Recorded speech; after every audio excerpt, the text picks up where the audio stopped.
Block behind him. Going to throw and a run, complete to the 25, to the 30. Lindsey's got 35, 40. Lindsey's got 45, 50, 45, 40. Run, Lindsey, 25, 20, 50, 10, 5. Lindsey Scott, Lindsey Scott, Lindsey Scott.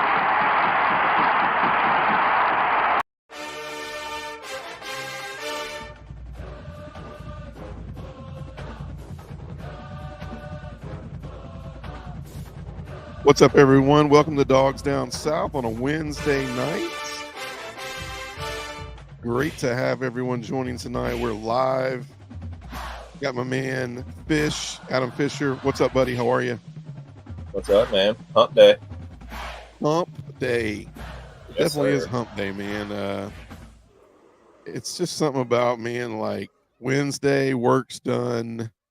You get to come on, talk a little Georgia football, and then it's Thursday, and you feel like, you're just closer to being able to rest and relax, man. So cool to be back live tonight. Lots to talk about. Got some fun stuff to talk about. Got some Georgia news. But I think the most important news we want to talk about tonight is we are 87 days away from college football. 87 days, man, exciting. I think you said it earlier, man. What did you say about America's Got Talent? You said, yeah, America's Got Talent's first episode was last week. That's how you know we're in the home stretch. I never heard that, but now I know. I don't even watch America's Got Talent, but maybe I will now because I don't know. Does it like rev up, and as it goes towards the end, like then Georgia football starts? Because if that's the case, man, and that helps me count it down, I'll probably do that. It's right around the last weekend of August is when it goes. Is when it's over. Oh wow, super cool. Yeah, so it leads kind of right up to it. At least gets you into the NFL preseason. That's cool, man. That's cool. Yeah. So, yeah, man, 87 days till we get to see some Georgia football. And I mean, every time we leave another 10 days and we go into 8s and the 7s and the 6s, I get more exciting. I'm probably going to have some extra medication to get me through. I'm just kidding. I don't need any medication. But just some extra, hold me back to get me into 30, 20, and 10. I think what's going to get us there is the cool thing is as we get into July and August, really exciting stuff coming our way. We're going to start breaking down each SEC team and talk about what the strengths, weaknesses are going to be for each SEC team this year. Talk about where we think they will finish. In not the SEC East, not the SEC West, but in the SEC. There is no East and West this year. So exciting. That's around the corner. And I think that will help us kind of count the days down and really get us close to once we make our predictions. And the goal is to try to have some guests on here as we talk about certain SEC teams. We're going to bring some SEC fan base from that area to come on here and go live with us and let them tell us what's going to be the best part about their team throughout the summer and into August, and that's going to rev us up and get us going. So, Fish, let's hop right in tonight. So I thought it would be cool. We're going to share some Georgia news, but kind of as an icebreaker. I don't know if you know it, Fish, you've been seeing a little bit more of this than me lately, but NCAA football is going to definitely give us a warm-up to kind of hold us over until the season starts, and they're breaking some stuff each and every day, and they're showing some gameplay. I'm super excited about that. I keep hearing it's not going to be Madden. It's not going to be a copy paste of Madden, and so they're saying how smooth the gameplay is, how much faster the gameplay is than Madden. So I'm looking forward to that. But one thing they came out with the last few days is they talked about the top 3 hardest stadiums atmospheres to play in on the new college football video game. So I thought it would be cool to talk about each of those. And so, Fish, I don't know if you remember, but let's see. I would love to know, who do you think they had at number 1 on the list? Right now, this is 2023, 2024. Strength of teams and strength of their places to play, because I think it'll be cool. We can talk about, I mean, we're looking at what, 11 years ago. How long was it, the last college football game? Yeah, it's 2014. So So exactly 10 years. 10, 11 years. So I'd be curious to see, like, what did the 2014 game like? What was the top 3 probably hardest stadiums to play in that? Well, see, that's the thing, man. Back then, I think it was all kind of equal. Like, you could hit the R1 or the R2 button or the L3 button, whatever it was, and your middle linebacker would turn around and try to hype up the crowd. But now, like, the technology is so much better, man. Like, if they can actually work in, like, oh, you're in Sanford Stadium, that's a crunk place to play right now. So, it's going to be harder. Your controller's going to shake when you're on offense, especially maybe down towards the red zone, or backed up to the student section or, whatever the case may be. Yeah. I can't wait to see it, man. I am super, super excited. Yeah, no, you're exactly right. Technology has come. It used to just be on my end, the screen got like the volume got louder, but now like you pull up your audibles, you see your little wiggly lines. You can't really see if that guy's running a post. It takes forever for you to audible any kind of tight end moves or motions go weird. Sometimes you get false snaps. It's pretty interesting, man, how it goes. But let's see if we agree on these or not. So number 1 voted team and atmosphere on the new NCAA football game was LSU. What do you think about that one, Fish? You think LSU is still one of the hardest places to play? And you think those matchups kind of you think they kind of make sense as a number 1? Night game on the Bayou? Yeah, definitely. That's a tough place to go in and play and win. It's really difficult. It's one of the best. I mean, I've never been personally, but I do have a friend who is not a new LSU fan, but he wasn't an LSU fan when I knew him, but now he is an LSU fan. He's been to a couple of games. He says it's just unlike anything. And I've taken this friend to Athens too. Granted that was mid-90s Athens, versus 2024 Athens. It's different. But were they an Alabama fan before? No, they just weren't really LSU and Saban left. They just weren't really a football fan, period. Yeah. Like never really had picked a team. Maybe was a Georgia fan just because, where you were, that type of thing. Right. No, I get it. Yeah, no, I think they're spot on with this, man. I think a lot of things come into play. I think, where that they don't call it, they don't call it what it is for no reason.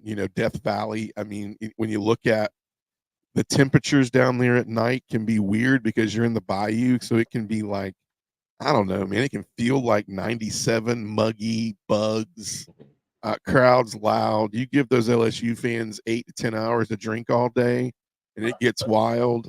They just cook, man. Man. And I mean, and I guess the teams too. I mean, you look back at some of the years, you go back to the Saban years and you get into the Mad Hatter years and then, Kelly and Ed Orgeron. We talked about Orgeron last time, they'd buy me a Hummer, you buy a Hummer. I mean, I don't know. I've never seen a guy go from coaching football and winning football games to like, now he's like the face of Sunbum, the Sunbum, the freaking, what do you call it, man? It's, sunscreen. They're freaking the guy. Have you ever seen the guy, man? He's never got his shirt on. Dear Lord. But he's living the life, man. So he got millions of dollars from LSU, and then he, lost his job, and now he's just going to live out the rest of his life just having fun, man. That dude is always having fun. Yeah, I knew everybody's like, yeah, man, we spotted him at Notre Dame, and we spotted him here. Okay. He ain't. There is no reason for that man to work. Him and Jimbo are drinking margaritas somewhere because they're both getting paid well into the days that they're not coaching a lick. Like, think about it right now, what those guys are making this year, and they're not having to be at a practice. They're not having to recruit a football player. They're not having to take a phone call, text. It's crazy, man, especially Jimbo. I mean, he's got a long, lengthy list of years on his contract remaining where he's getting paid for no reason. You just give me $10 million 1 year, and I could live out the rest of my life. And you can fire me mid-year. But I know, man. Like, that's nuts to think that these people are getting tens of millions of dollars per year for nothing. Yeah. That's wild. You can fire me mid-year, bro. Give me the 10. Give me guaranteed. I can Clark Lee that mug from Vanderbilt. Yes. 0-12. Give me my $10 million and we'll go. But I can definitely do that. I can lose. I can lose all my conference games for $10 million 1 year. Just let me coach 2-3 games. Give me. Granted, he's getting only 2, but yeah. Still, So second place, they voted by the NCAA football game was. I don't agree with this one. They're drinking the Kool-Aid on this one, but Penn State, the whiteout, obviously, is something that it fascinates people. I think it's a cool look, but if you're going to give me Penn State, you might as well give me Tennessee because I like the checkerboard look too. I think that's pretty intimidating. I don't know about intimidating, but I don't know. Maybe they're off their rocker with this. You mentioned something earlier about Penn State. You want to chime in on that one? Well, I mean, there must be somebody like a Penn State graduate working on like the board for the game at EA Sports. I mean, because Penn State's not Penn State anymore. I don't think. Yeah. I mean, how many teams have gone in there and gotten wins? Not even stolen a win, just straight up beat them down. Beat the crowd out of the game. Like everybody's putting on different colored shirts by halftime. They're taking the white off and they're putting on something else. I mean, It's ridiculous. It's not. It might be loud and it's a big stadium. The capacity, I don't know what it is, but I know it's a lot. It's one of the bigger. Like 117,000 or something like that. Yeah. So, I mean, I know it gets loud, but I mean, it's only loud for a little while. I mean, Penn State's not who they used to be. Maybe when Joe Paterno was there, before the end, when all that stuff went down, but not anymore. I don't buy it. Yeah. Me neither. I'll be honest with you. Like, I'm curious to see. We're not gonna spend too much time on this, but I would personally, I would say LSU would have been at the top of my list in 2014 and 2024. Right here for me, if I'm talking about 2014, 2024, if I'm saying two teams, one team that has stayed consistent and probably would still be there, me personally, I would say the Big House. I mean, Michigan is a tough place to play, and it's probably. I know they're talking about 2024, 2020, 2023, 2024, but I would much rather say Michigan here. And I agree with you about Penn State. I was thinking about Penn State the other day, and I was like, James Franklin has had a lot of – his name's been thrown in the hat with a lot of jobs that have came up in the past 4 or 5 years. But are we getting to a point – and this is probably a whole other show – but are we getting to a point where instead of him getting raises by Penn State for – threatening to probably leave and go take another job somewhere, are they going to get discontent with what he's doing? And this is a big year for conference realignment, and so that Big Ten is big. I mean, it's big. It's got some teams in there that are going to pose a threat in different ways. And so Penn State, even though they played in a tough conference, you're adding some teams to that list, kind of like the SEC is. That's going to make things difficult. And so I don't think. Go ahead. They've been living at the third, but they've been the third best team in the Big Ten. James Franklin's whole stint. I mean, and I love this man, but he's basically the Mark Richt of the Big Ten right now. He's right there. He's right there, but he's not up here. He's not. He's never going above. Where he's at right now. He is peaked, and that's where he's at. And let some of these Pac-12 teams come in there and finish above them. Or beat them, or go to a whiteout game, and show him up, hot seat, got his name all over it. I agree. It gets weird for him, man. I mean, he's definitely one of those ones. And then the third one, I do agree with this. I think Sanford State has become a big time place to play, especially at night. It's loud, it's crazy, it's nuts.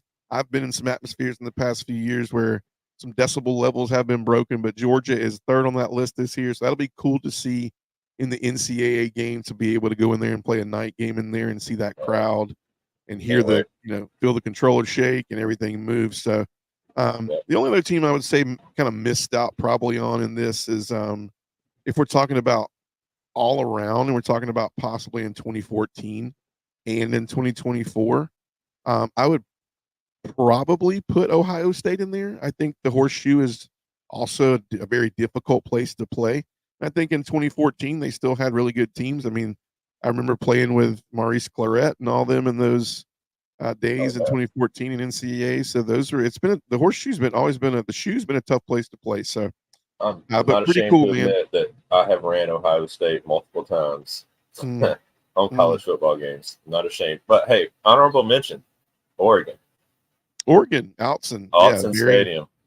Yeah, very, very intriguing to hear. I think it's only going to get bigger and better. I would imagine you may see some renovation and stuff when they have great facilities, top 5 facilities, if not top 3 in college football, if not top in the whole nation. Yeah. I think some things could happen to Outson in the near future. I sidebar really quick, and this will lead us into Georgia news, but I was talking to somebody the other day that made a comment, and they asked me, they said, what happens when when they started talking about it, I was like, man, you don't need to put that on my life right now. They're like, what happens if this year, what if Georgia wins it all this year, goes to a national championship and wins it? And Kirby's like, look, 3 out of 4, man.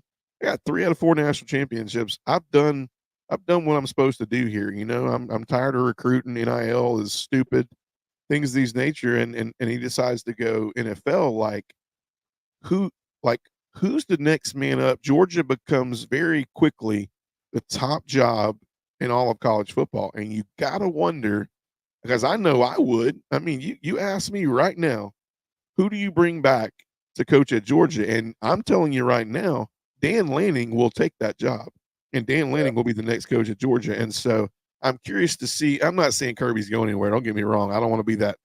Trust me, I don't want to be on the news tomorrow that's not how I want this show to get bigger. He put his mansion on the market. Yeah, well, to get a bigger mansion, right? It's what people are saying. Yeah, I think he's building his own house. I think he built a house, and that's why he's getting ready to sell. Well, Kirby definitely he's at Georgia. I mean, this is his dream job, and this is everybody's dream job right now. It's the standard right now. It's become the best job in America right now. Yeah. So I don't even want to talk about it, but I definitely agree with you. Outson Stadium. But if Dan Lanning continues to be the coach at Oregon, I see that program continue to be grown. I think we will see Oregon and Georgia playing in some national championships in the next 10 years. And they're going to have to renovate some stadium, and it's going to take away from the DNA of what you get down there. But I hope they don't take away that feel of, because it's a great atmosphere, man. It's a place when game day goes to, I always like turning on. Number one, because when game day comes on for us, it comes on at 9:00. For them, I mean, it's pitch dark. It's pitch dark in Oregon. And it's like, it's cold most of the time. It's nasty. It's rainy. They don't see the sun up there much. So it's definitely the duck on the motorcycle is one of my top favorite ever things of game day. I love that. That duck is one of my favorite mascots. Definitely. They have marketed him well. Definitely. What's up, Rich, man? How you doing, man? Just that reminds me, man, if anybody's hopping on tonight, following, make sure that you share. We are trying to get YouTube to 1,000 followers, ready to get revved up for the season. Looking forward to getting things rocking and rolling for the season. If you don't know, 24 hours after this goes live, it goes on Apple Podcasts, so you can listen to it on your ride into work, things of that nature. So if you miss anything over the summer, we're going to try to back it up a little bit during the summer and just go every other week until we rev up, because we'll be definitely live weekly, if not sometimes twice weekly during the season. We'll definitely be on as much as possible during the season. So make sure you go share, like, follow YouTube, Apple Podcasts. Go ahead. Sorry, my bad, Ted. No, you're good, bro. You're good. We've got to do a show on the 15th when we all get the game. Yeah, we need to do playing that. It while we're talking. Man, we don't have to show any footage because I don't know about trademarking and all that stuff. Yeah. I don't want to show me like getting my helmet knocked off because I don't know what I'm doing yet either. So 56-3, getting beat. Exactly. Let's hop in, man. Some news. Shout out to Georgia baseball beating Georgia Tech. Yes, sir. Wasn't it sweet to just to enter into the Super Regional, but to beat the Techies to get it in a really, really great fashion too. I don't know if you watched that game, Fish, but I watched. Oh, I did. What a great game, man. Pitching was phenomenal. I don't think we had our best showing with our bats, but you can tell with Wes Johnson, man, this team has a new DNA. They never feel like they're out of it. It doesn't hurt that you have Charlie Condon, who, in my opinion, not being biased, I think he's the best player in college baseball right now. He is too. And so cool to see Wes Johnson in his first year Heading to the Super Regionals, we play NC State this weekend. Those are 12 o'clock games each day. Hopefully, it only takes 2 of them, and not because we lost, but because we won. So we play at 12 o'clock on Saturday. I'll be tuned into that. 12 o'clock on Sunday, and then if we need it, 12 o'clock on Monday. So shout out and congratulations to Wes Johnson, the new baseball coach at Georgia, and Charlie Condon for a great season. Got to see old Kirby Smart at the game. They showed him on TV, so he was up there hanging out. I agree. Always fun to beat Tech. Tell me something good tonight. I've been out of the loop, busy, and we're gonna tell you something good, man. We're gonna have fun with this, man. We're gonna have fun later on, and we're gonna talk about. We're gonna try to guess. We had anonymous SEC coaches who said some things about some teams, and we're gonna try to guess who they were. So this will be fun. And Rich, man, you chime in, man. We're gonna have you back on as well. So I'll be reaching out soon. So next thing, man, Georgia announced a little bit of change this year, right? So Georgia Tech, well, we're staying on Tech with baseball. Let's hop to football. So Georgia's announces primetime spot for the Georgia Tech game, changes it to Black Friday, which is there really a Black Friday anymore? I mean, there's just not, bro. There's just Black Friday doesn't really exist. It's still got the name, but Black Friday, 7:30 p.m. on ABC. What do you think about that, Fish? Like, you like that? Don't like that? I'm a man of tradition, but you know what? I think it used to be on Black Friday, way back. way back. Then they moved it to Saturday. I'm glad it's back on Friday. I like that. I was telling you earlier. Kickoff on Saturday was just terrible. Well, it was brutal, man. I was telling you earlier. I was like, if I honestly knew that was going to happen, that'd have been a kind of cool game to go to that one, right? Because I always try to go back to a game every year. This year we're going to Mississippi State, so we'll get to see old Lebby and the air raid offense in person. But let's just hope I don't have a noon game for that one. So that'll be fun. But yeah, I agree with you. I like the prime. I mean, anytime you give me another night game in Sanford Stadium, like, heck yeah, sign me up. Like, I love the atmosphere in Sanford Stadium at night. It's become a very, very intense, place to play at night. I think our student section is primed up. You give them a couple extra hours of sleep that morning to, fight off whatever they did on Friday night. And our fans, let's just be honest, any fans, you give a couple more hours of time to get primed up with a little alcohol and some barbecue in their system, man, they're a little bit more rowdy, right? So I love it, man. I love it. And I'm here for it. What's that? I said I'm here for that. Yes, sir. Yeah. If they keep it too, like, I'd love to. I'd go down to Atlanta for that one. So I like the spot. I know Rich Me said I like that too, man. I think it's a win-win. I think it's a win too because, right now, like you said, Georgia's the standard. So anytime in ABC taking over a lot of these primetime games, obviously we don't have to hear the CBS crew this year. I'm going to miss Vern, but I'm not going to miss Gary. And if that guy gets a last-minute job with ABC, bro, I might. I don't know what I'll do, man. I might have to go back. I'm going to have to start listening to the games on the radio because Scott Howard is great. Yeah, I'm going to have to go back to the radio, bro. Great. Yeah. I like Scott Howard. He's great. Dude, oh my God. Yeah, I might have to go back to old days when you turn the game down, you watched it and you listened to Munson. Now, old technology the last few years when Munson was there, he was a little bit behind, so it was awkward, but because you were seeing it and you're like, all right, when's Munson going to catch up? But yeah, man, definitely. I think that's something I'm going to have to do if that guy, chimes in and gets a job at ABC. And then the last thing, man, I want to talk about is new names on campus. It's obviously summer. We got all seniors mostly have graduated. Shout out to any parents out there, anybody who's got seniors that graduated. Congratulations. You made it. You're getting ready for part 2 of being broke. So good luck with that. Mine's coming soon, so I won't talk too much tonight on that. There you go. Congratulations. Listen to Donnan live game play-by-play. Yeah, no, I agree. I love that, man. Donnan's I like Donnan's opinion, man. It's a little rough around the edges, but it's most parts truthful. New names on campus. Let's talk about them real quick. Let's run them down. So we got Dwight Harris. These are incoming freshmen. Dwight Harris Jr., Nate Frazier, Marcus Harrison, Nazir Johnson, Justin Green, Drew Miller, and then obviously the 2 that are not freshmen coming in, that are transfers are tight end Benjamin Urasek, and everybody knows about quarterback Jaden Rashada. He's made his wave really quickly with everything going on with him. But out of these names, I will tell you, I'm most excited about. We can talk about it real quick. I think out of these 8 names, obviously, I think Urasek's going to see the field a lot. We went after him, got him. He contributed a lot for Stanford last year, so I think he's going to add some depth with Delp and also from losing Spurlin. So I think he's going to be a name to look out for. Rashada's more going to be a guy that's just kind of learning the system this year. He does have game experience, so we'll see. I mean, honestly, no offense to Jaden Rashada, if we don't see him, that means that 2 things happened. Carson Beck had an incredible season, and he diverted any injuries that could possibly be coming his way.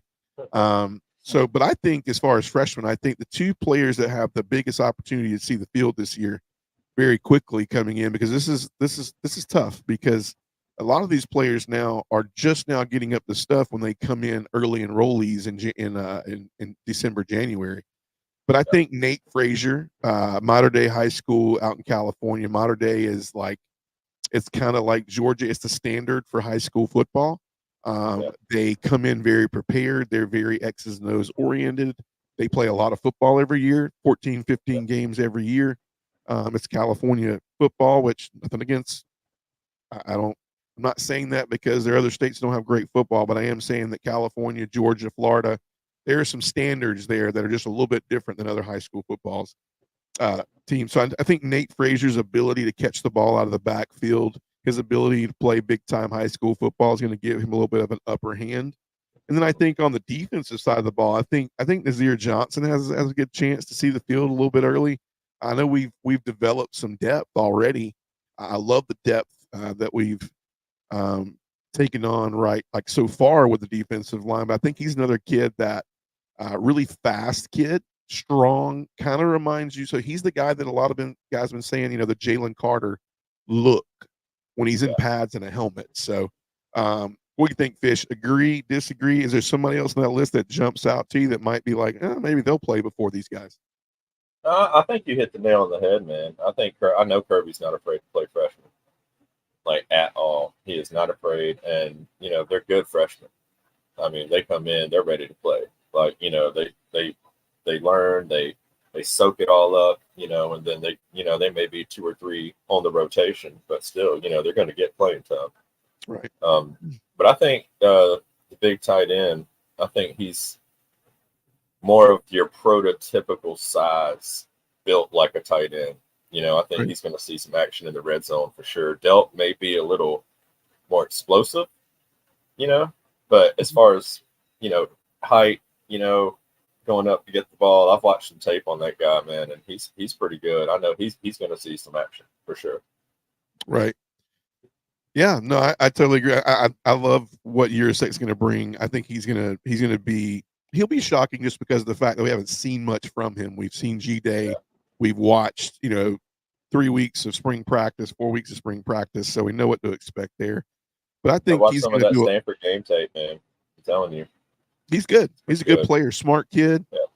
A lot of people, don't take this the wrong way, but a lot of people have him in that same type of elusiveness that Brock had. He's going to be he's going to be a little. I mean, he's got great hands. He blocks well. I mean, in my opinion, Kirby doesn't bring guys in if they don't fit that mold of, if they're not going to be a team player, if they don't fit the character piece, they don't fit what Georgia football looks like. And also, like, if they're not understanding that it's team and not me, then they're not gonna be here. And so my thing is, I'm always excited to see what we do get in the portal, because that means something has checked out in all 3 areas. And so, and we could do, like I said, we're gonna talk about it much more as we preview the SEC throughout the summer. But obviously, you see that in ETN. I've heard that you haven't heard a lot about some of his disciplinary things from what happened to him early in the year. Well, guess what? He's getting it, man. Nobody knows, but there's a lot of players out there that they take their medicine and nobody knows about it. And I can guarantee you that there's probably a huge understanding that happened between Kirby and him. And so, but I'm excited because before that, you never saw those Trevor Etienne. And believe me, he had a lot a lot of teams, I mean, a lot of opportunities that he played for at Florida that were frustrating, in my opinion. I watched how they use him in Florida. I watched what he was playing around, and I can, understand what he was going through in some facets, but he never showed those character things when he was at Florida. So I think, kids are going to be kids. He's going to do his time, and he's going to get in there and learn from it and do better. But I'm excited about all these guys that are coming in, but I'm most excited to see what Frazier can add. I like Phillips too. I've heard he's very elusive. He kind of has more of that Sony Michel look to him. Yeah. But then Drew Miller. I mean, who can't get excited about 4 and 5 star like kickers, man? So I'm excited to see what that is in the next generation. Man, having a good kicker is so underrated. Yeah, like a kicker can save your season, literally save, or ask Ohio State blow your whole season up. Yeah. You got to have a good kicker. Very important. Punter as well, man. You got to have a good punter too. I totally agree.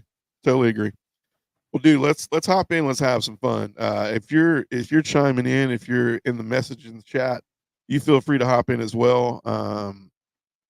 And we're gonna have a little fun. So, probably within the last 3-4 weeks, but also most of these came from summer meetings at SEC summer meetings that I heard that really good things. I heard that Kirby, obviously one of the missing pieces to the SEC summer meetings, and then we're getting ready for media days not too far from now, was the fact that Nick Saban was no longer the big voice around the table for summer meetings. And so, you wondered who was going to be the guy to step up and talk about the changes that needed to happen going forward with NIL and roster changes and things of that nature. Where they talked about walk-ons and preferred walk-ons, and they had a lot of business to attend to. And I heard that Kirby was the voice around the table that a lot of those coaches were leaning to be like, who's going to be the guy that fills the role of Saban's voice at these meetings? And it was Kirby.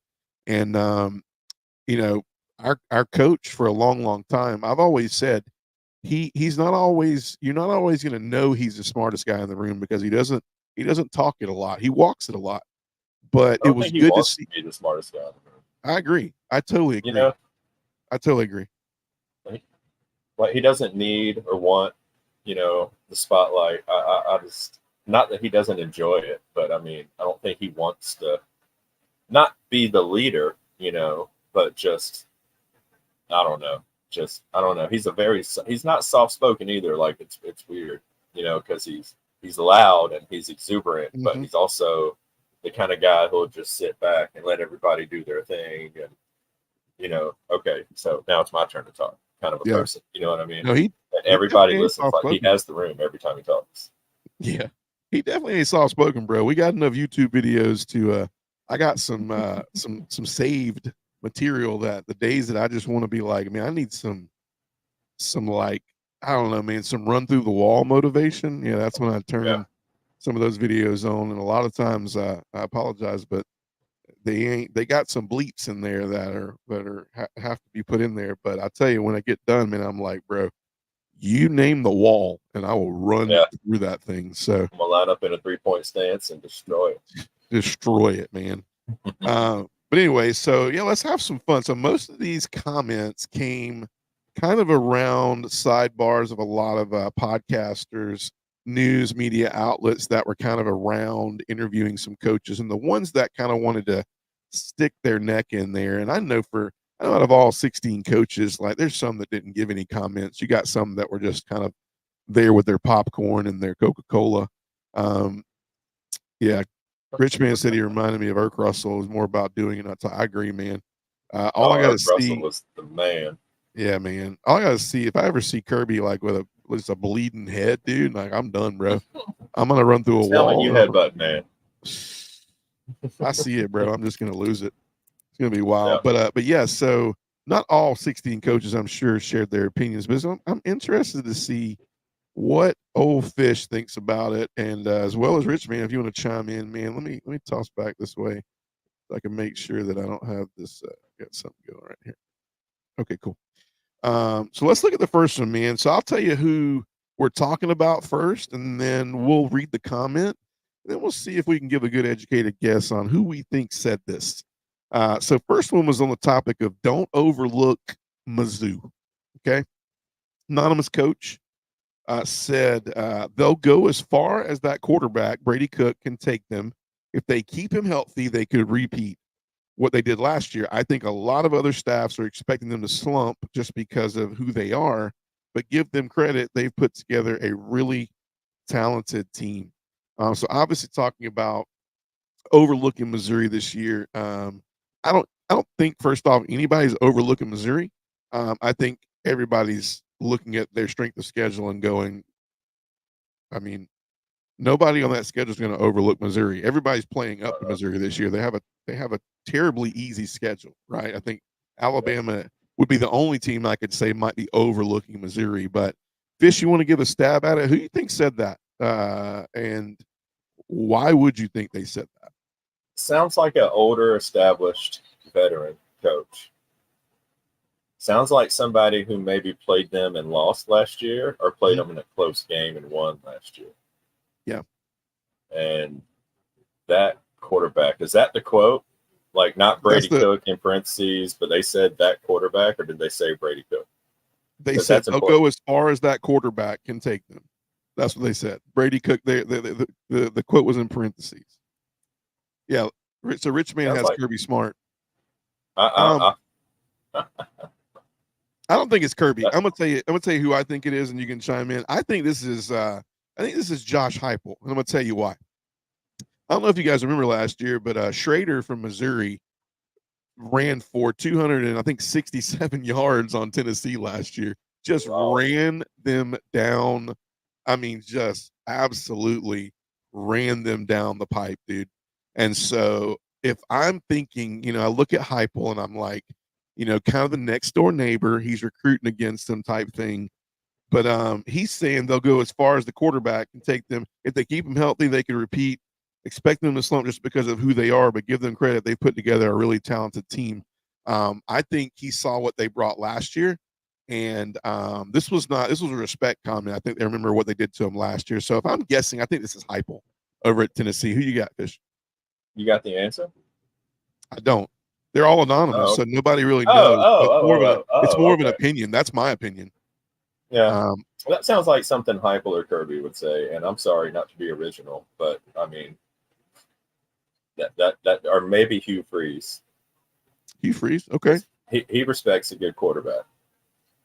Hugh has gotten to where I'm starting to see Hugh as a little more of a vocal coach these last few years. A lot more vocal than he was when he coached at Ole Miss. But then again, he had a lot going on with him at Ole Miss that probably he didn't want to really draw spectacle to what he was doing and anything that was going on with Hugh Freeze. So I totally get it. But yeah, pretty cool. So let's look at the next one. So the next topic was all or nothing for Ole Miss, right? So the comment was, you're going to like this one. This is going to stir something. Are they Georgia? Are they Texas? Probably not. They don't have that kind of developmental system those elite programs have. The experiment they're running is, can you rent one? Can you rent one? Can you rent one? I know who I think said this, but I want to let me get yours first. Richmond, if you want to. Saban say that? Oh, man. It's present day coaches, because let me just tell you, like, that'd be a crazy jab on Lane. It would. That sounds like something Nick Saban would do. Exactly. The funny part about it is when he said, they don't have the kind of developmental system those elite programs have. The experiment they're running is, can you rent one? Can you rent a elite program? So he's saying they went in the portal, scarfed some money out, and they're going to see if they can make this happen. Who do you think said it?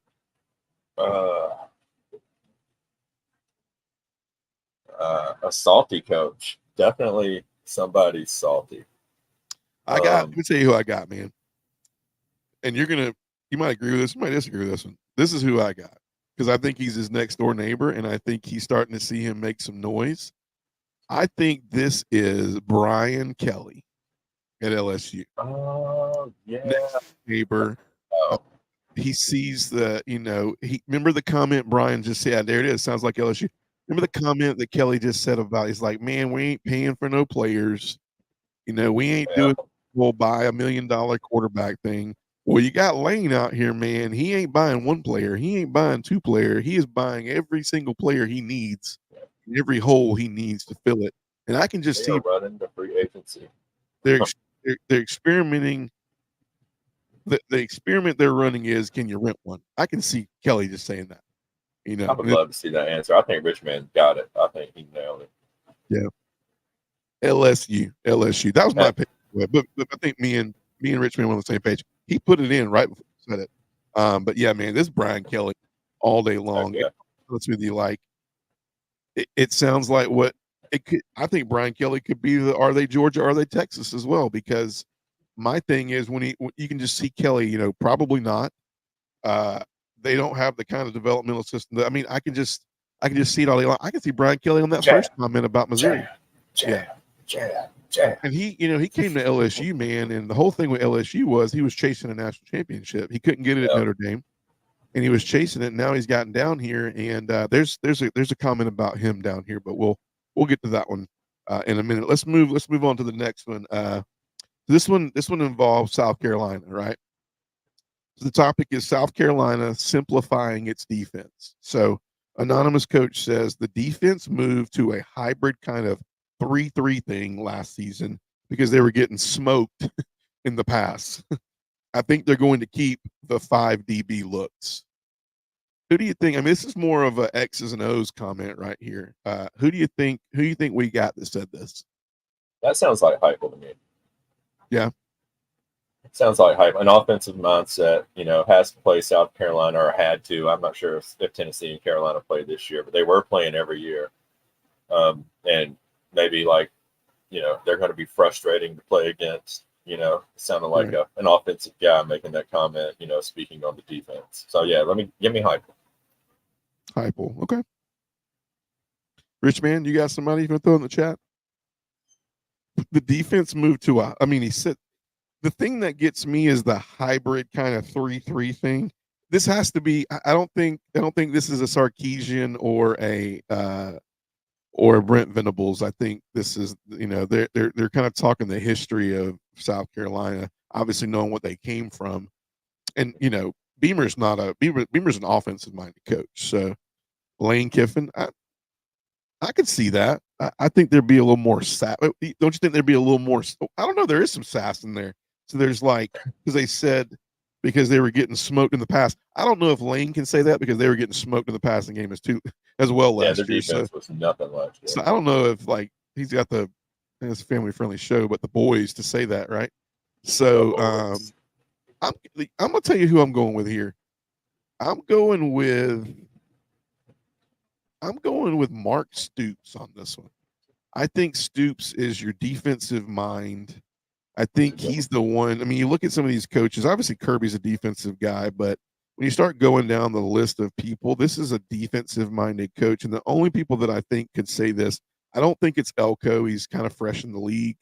You know, Levy's an offensive guy. I think this either has to be out of the 3 defensive guys, which is Drink. You know, Drinkwitz is a defensive guy. Kirby. I think this is Mark Stoops because he's next door neighbor, rival guy.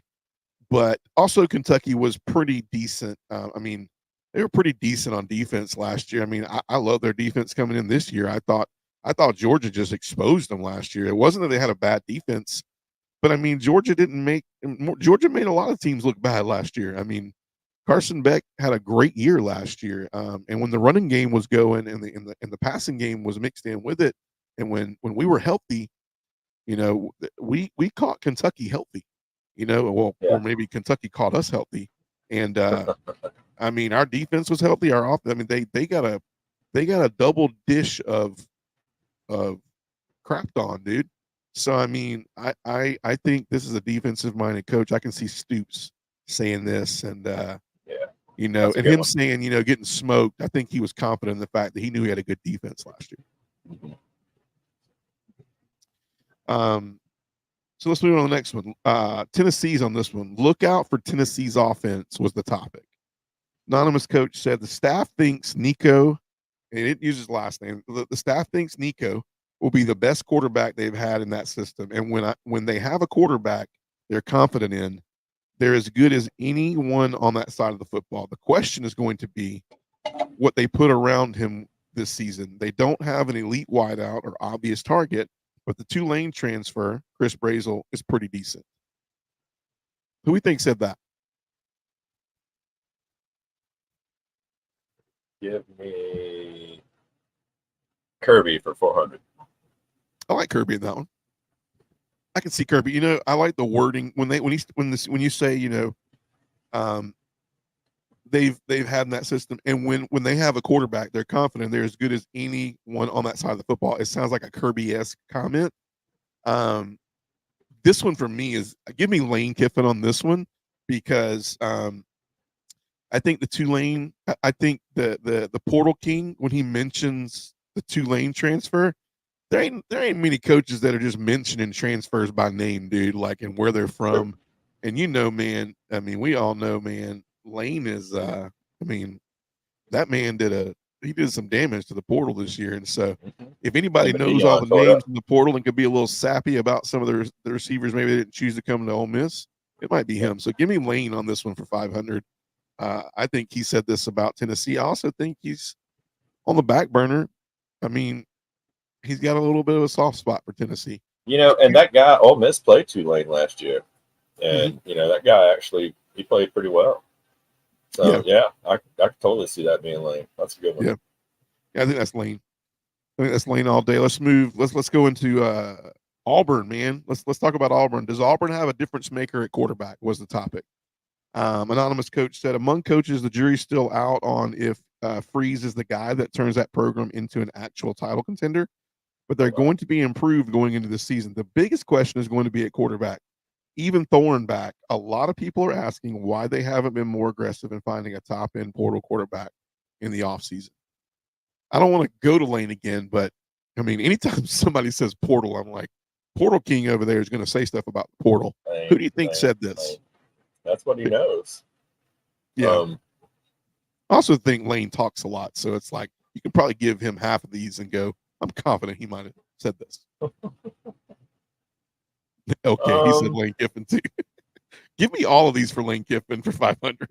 I mean, it just sounds like it because most of the comments are jabs. Like they've got something to say, and it's kind of comical because Lane is hilarious. I don't care if you like him or not. The man makes me laugh every time he opens his mouth.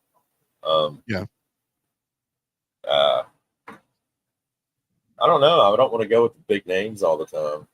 Yeah. Like I really wish you had the answers so you could like tell us, you know, who it Dude, was. I wish. Oh yeah. I wish I did too, man. This would have been cool if we actually knew who it was. Lane is snide for show. He said. Yeah. He is. Here's who I got, man. This is my guess. It was Shane. Shane Beamer. Shane. Dude, it probably was. What's up, Travis King? Dude, it probably was, man. Let me tell you who I got. I got Steve Sarkisian, man, on this one. Steve Sarkisian is a quarterback guy. I got Sark over there. I think this sounds like one of those, I'm entering into the SEC. It's hostile territory. Somebody asked me about Hugh Freeze, and I'm going to say the most politically correct thing I could say, and that's, you know, among the coaches, right? So it sounds like it's more of a body of coaches than just the SEC coaches, right?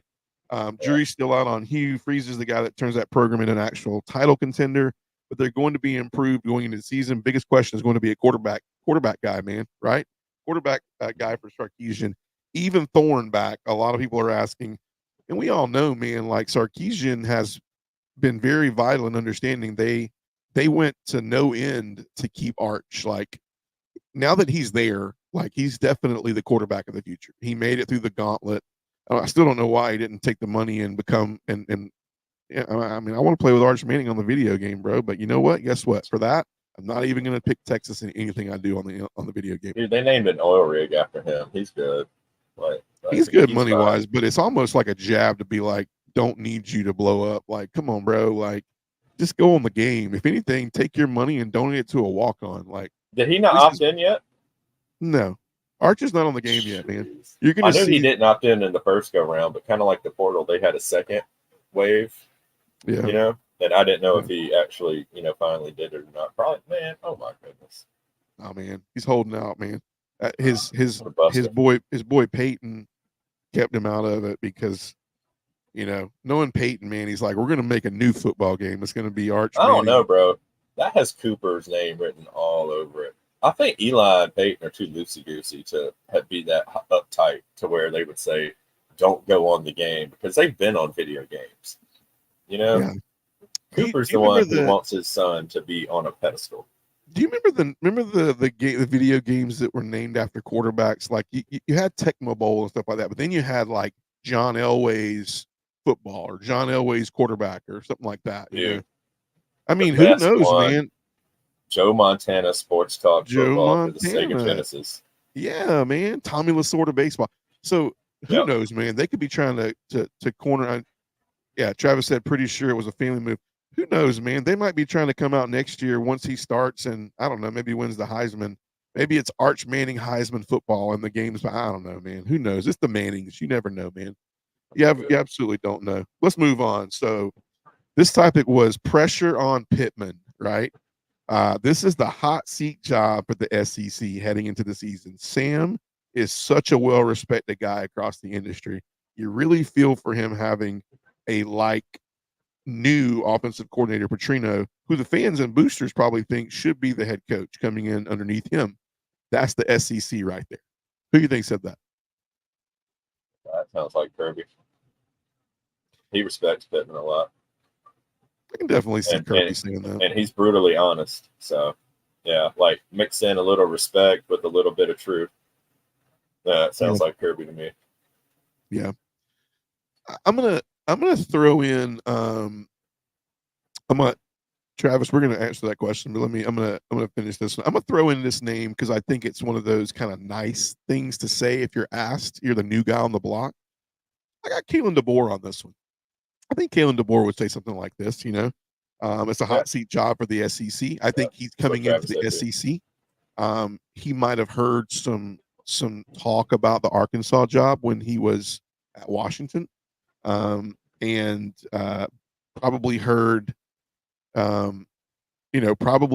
what was being said about some of the coaches and didn't know much about it. So I feel like this take is kind of like a Mr. Nice Guy thing. You really feel for him.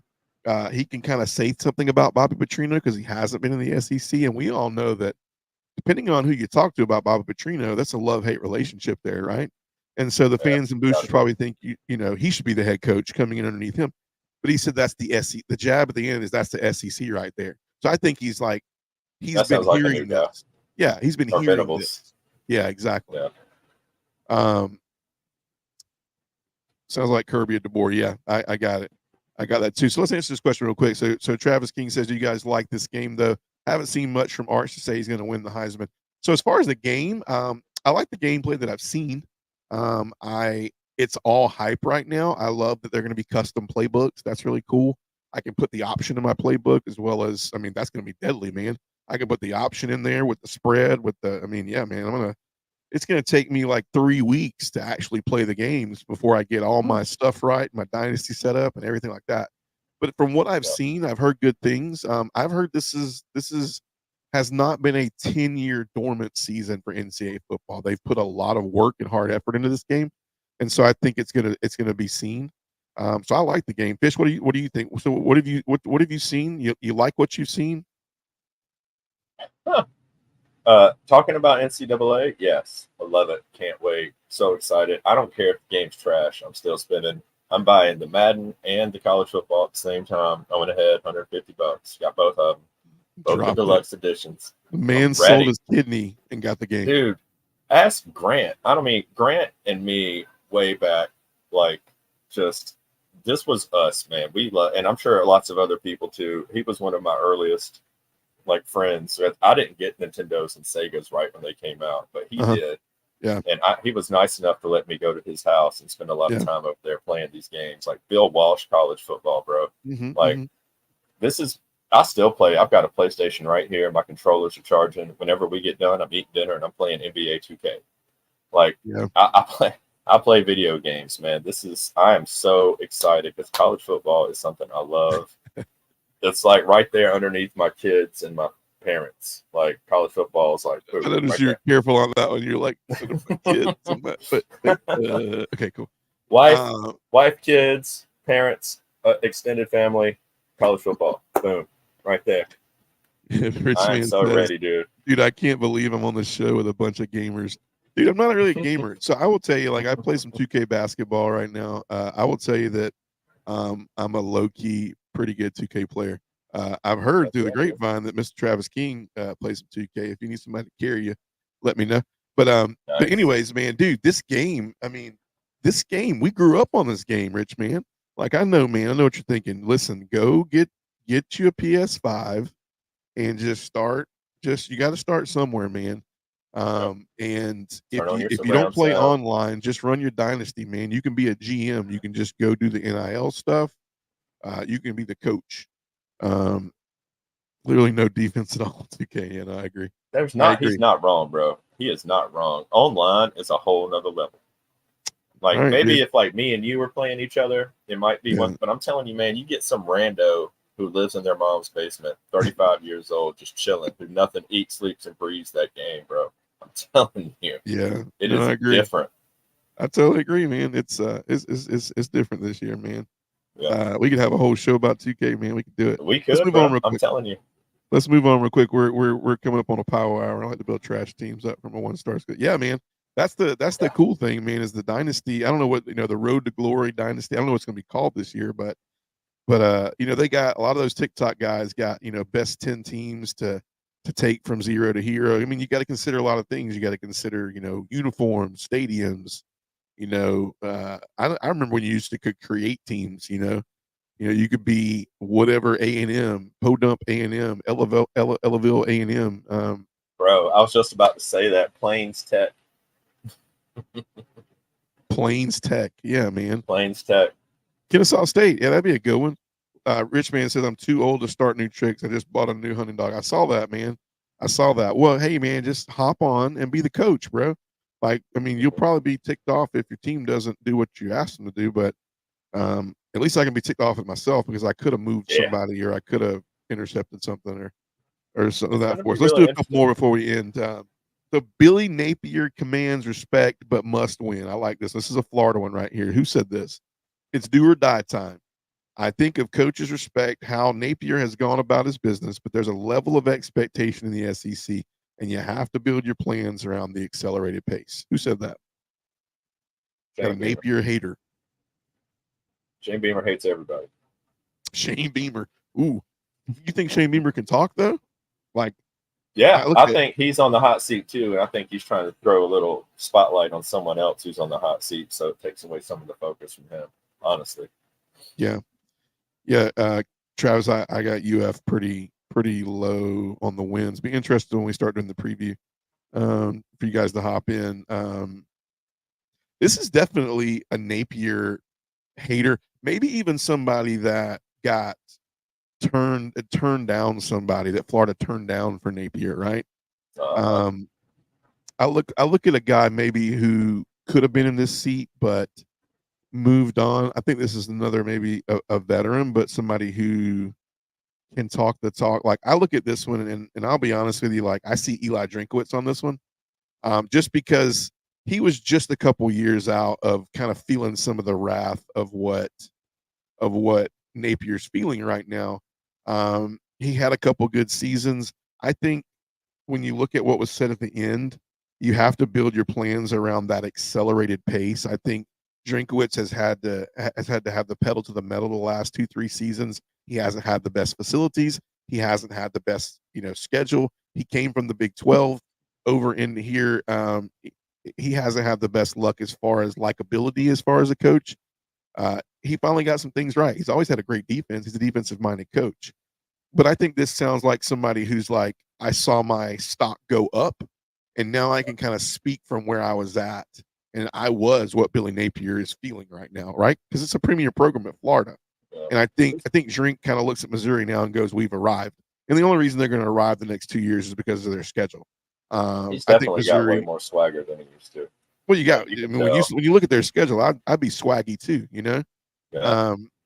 That's 2 years, man. You're right. Like, that's his schedule for 2 years. Like, that's nuts. Yeah. Like, that's a present. Texas, 2 years, Oklahoma, man. They all got gift wrap presents for their schedule. Probably the dumbest thing I've ever seen, man. Like, if I had to say the first mistake that was made with conference realignment for the SEC was this cookie cutter schedule crap that some of these teams got. And then at the end of the day, they didn't only get a cookie cutter schedule, they got it for 2 years. Like, that's the worst thing I've ever seen in my life. What's up, Devontae? How are you, buddy? What's up, buddy? So yeah, I mean, cookie cutter schedule, man. It's trash in my opinion. I'm just gonna say it like it is. Let's do one last one. Let's do two actually, because I want to do this one about Texas. I want to do this one about Alabama and Georgia. So let's do the Alabama one first. Jalen Milroe is Alabama's not so secret weapon is the topic. So there's so much change that's hard to know how to scout them right now. The biggest win is keeping quarterback Jalen Milroe around. That was a no-brainer for him after watching what that staff was able to get out of Michael Penix Jr. Who do you think said that, Fish?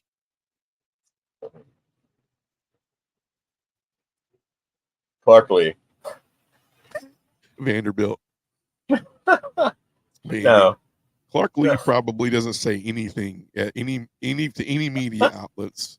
I don't because think he knows that will bounce back. It will bounce back really, really quick. I think this is a guy who looks at Alabama and looks at the fact that first year on the job, key ingredient stays. He looks at the Milroe Penix kind of. I think Jalen Milroe is much more athletic than Michael Penix. I think the better accuracy and arm is Penix, but if I'm honestly, I personally think that this is this right here is a Hugh Freeze comment. I think that this is kind of one of those like in-state comment type things. Some guy that's kind of close to what's going on in Alabama. And when you look at it, you know, it was a no-brainer for him after watching what the staff was able to get out of Penix. And he talks about it's hard to scout them. So it's a guy that knows I'm going to be playing these guys every year regardless, right? This is my Iron Bowl appearance. This sounds like a Hugh Freeze comment to me if I'm guessing.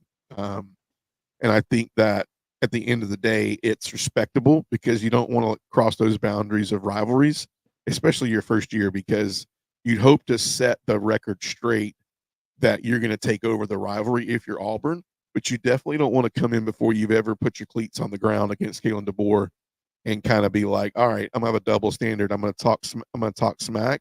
And then, oh yeah, he beat me. And now it's not about, you know, Saban owning that mark. Now it's just about Alabama owning the Iron Bowl. And so I don't think they want to get off of that. So I think this is a respectable comment by Hugh Freeze. Nice. It's kind of like if it comes out, this is kind of what I said. It was a respectable type thing. That's a good answer, bro. So last one of the night. Georgia is college football's standard. With Nick Saban retired, this is the best overall program in college football right now. If the current Ohio State staff had a national title, you might can make an argument there, but entering 2024, this is the standard. Who do you think said that? David Pollack turned right to his left, committed career suicide, and said it right to Nick Saban. Nick Saban. It can't be Pollack. It can't be Saban. But that's a great I know, guess. but I mean, I'm just saying. I know Pollack. Like, I think that's part of why he lost his job. I think there was a plan in motion. Yeah, you're definitely right about that. He will get more in the long run. You watch. Yeah, it could be a Billy Napier comment. I like Napier. This is a guy that's close to Kirby though. This is a guy that's close to Kirby. Kirby and Billy I think this is they're close. Yeah, I think Billy's close. I think Drinkwitz.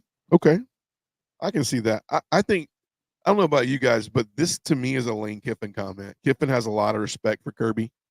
Kiffin was one of the ones that said, that Kirby was the one that spoke up at meetings. He was the Nick Saban voice in there, and I think when you look at how much Lane Kiffin respects Kirby, when Kirby, when Lane was in a down time in his years with Alabama, Kirby Smart helped him out a lot. He has a ton of respect for Kirby. I think you could see, God forbid this ever happened, but if you ever, something were to ever happen to Lane Kiffin, and he was not there anymore, and he was looking to go be a coordinator with somebody, like that would be a crazy duo if he was a coordinator under Kirby somewhere. But I definitely think it can happen because I do know that what Lane thinks of Kirby is the same as Nick Saban is like, at least I know I'm going somewhere where there's no BS. Like we can go in there, coach football. Everybody can tell everybody like it is. We can be grown men and we can hash it out type thing. But I think it was Lane Kiffin. I'm guessing, but I like the drink comment. Yeah, I definitely think it would have been David Pollock. I mean, he said it, right? He definitely said it. So so pretty cool. So fun show tonight. I'm going to end it up with this. I didn't say this earlier, but breaking news today. We'll end on this tonight. Breaking news earlier today was that, and for some of you guys, it's some close to home guy. Zayden Walker, Sly County High School 5-star, number 1 rated linebacker in the 2025 class, officially gave his what do you call it now?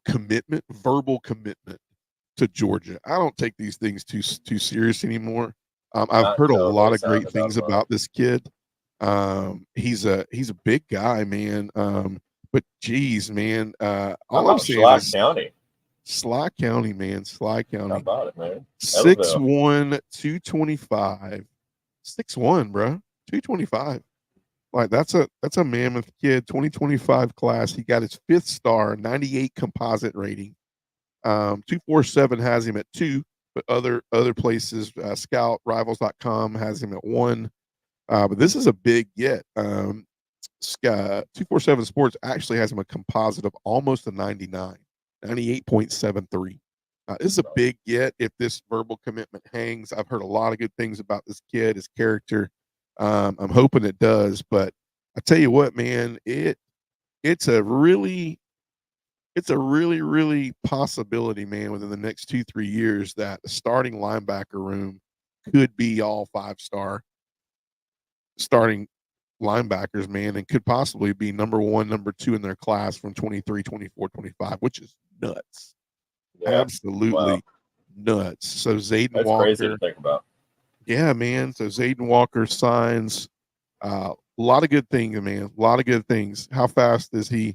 That's a lot of weight for a linebacker. I heard this kid is a freak, man. His videos are on 247. If you want to go catch them, check them out. Justin Williams was a kid that, you look at it, he's like, what, 5'11", something like that. Fast, really, really fast guy. But I will tell you, man, go check him out. I know I got some Ellaville people who follow the podcast, things of that nature, and on Facebook. And so shout out to Sly County. I got a good kid coming in.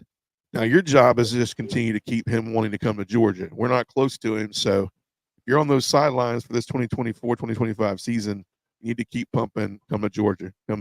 So that'll be an exciting linebacker room in the future. Exciting linebacker room. Always cool, man. We had a really active room tonight. Love it, man. Good to hear from Travis King, Devontae Gray. I love that. Yeah, man. Yep. The room was exciting, man. Share. We're gonna get some of you guys on, get you in here, man, and talk some Georgia football. Rich, man, I'm coming soon, man. So you and the new dog can be live action on camera, bro. We can hear it all from you. We're looking forward to previewing all these SEC teams. That will be our big rev up into the season. So I think it's going to be really cool. Fish, final thoughts tonight? Yeah, just super pumped, man. I love the show tonight. It's so much fun when there's a lot, when the room's interactive. Like, I love that. Like, thank you guys for chiming in, and it makes it so much better. Y'all are awesome. Yeah, definitely, man. Well, for myself, for all of the guests, make sure that you follow Apple Podcast, man, anybody, Spotify, anything with a streaming site has us on there. So go follow, share, tell your friends, tell your mamas, your daddies, your aunties. If you got radio, maybe you can get it with a good signal. Just put the tinfoil around it. I don't know. So anyways, for myself, Adam Fisher, all our guests that are in the chat tonight, you guys have a great night. See you next time, and go Dogs. Yes, sir. Go Dogs.